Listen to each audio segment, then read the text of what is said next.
شروع کرتا ہوں اللہ کے نام سے جو بڑا مہربان نہایت رحم کرنے والا ہے۔ السلام علیکم دوستو، welcome on S G A stories.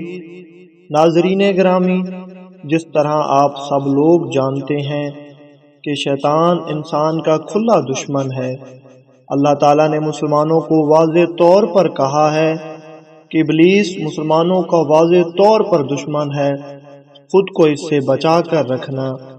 شیطان شروع دن سے یہ کوشش کر رہا ہے کہ مسلمانوں کو ان کی عبادات سے بھگایا جائے۔ تو دوستو، آج جو حکایت ہم آپ کے ساتھ شیئر کر رہے ہیں، وہ حکایت ایک طرح سے دلچسپ بھی ہے، ایک طرح سے حیرت انگیز بھی ہے، ایک طرح سے مزاحیہ بھی ہے، اور ایک طرح سے سبق آموز بھی ہے۔ کہتے ہیں کہ ایک بزرگ تھا، وہ بہت ہی نیک تھا، ہر وقت اللہ کی عبادت میں مشغول رہتا تھا، کبھی کسی غیر محرم کی طرف نظر اٹھا کر نہیں دیکھا تھا۔ شیطان جب اس کو عبادت میں مشغول دیکھتا اور اتنے طویل سجدوں میں دیکھتا تو اسے تکلیف ہوتی تھی۔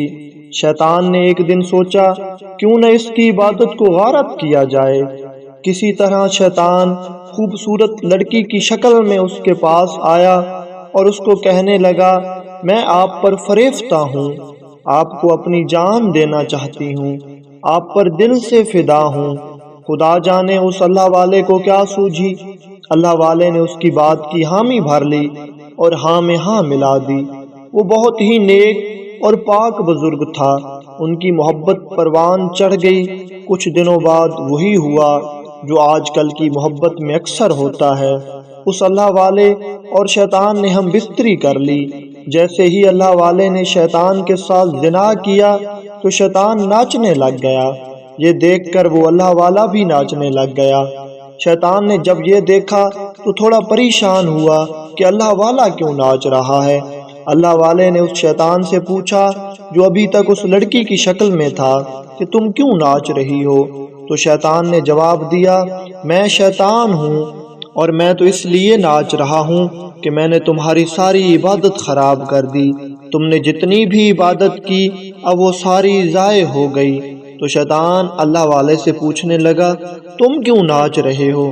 تو اس اللہ والے نے جواب دیا، آج تک کسی نے بھی شیطان کو نہ کیا ہوگا، میں نے آج شیطان کو بھی کر دیا ہے۔ اس اللہ والے کا جواب سن کر شیطان تو وہاں سے غائب ہو گیا۔ دوستو، ہم یہ نہیں کہتے کہ یہ حکایت سچی ہے، بہرحال ایک حکایت تو ہے نا۔